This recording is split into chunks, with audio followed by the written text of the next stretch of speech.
तर हे आहे वाफेवरती पापड्या बनवण्याचं स्टँड, जे की त्याला आहेत 12 प्लेट्स. असे तुम्ही यावरती ठेवू शकताय. त्यावरती पीठ ठेवल्याच्या नंतर ना हे दुसरे, ही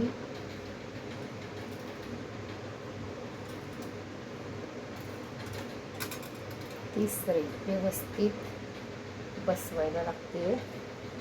कुठल्याची कुठली जागा आहे त्यानुसार हे अशा एकाच बरोबर 6 सालपापड्या तयार होतात. आत्ता ह्यावरती मी पीठ टाकलेलं नाही आहे, पण मी तुम्हाला फक्त एक स्टँड दाखवते, जेणेकरून हे असं स्टँड आहे.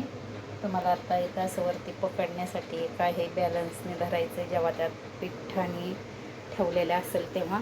आणि यामध्ये मी लिंबू टाकलेला आहे. वाफ्याचं पातेलं असतं आणि असं त्यामध्ये फक्त ठेवायचं आणि तुम्हाला असं ॲडजस्ट करायचं आहे की कुठल्या पातेल्यात हे बसणार आहे आणि असं झाकण ठेवायचं. बस.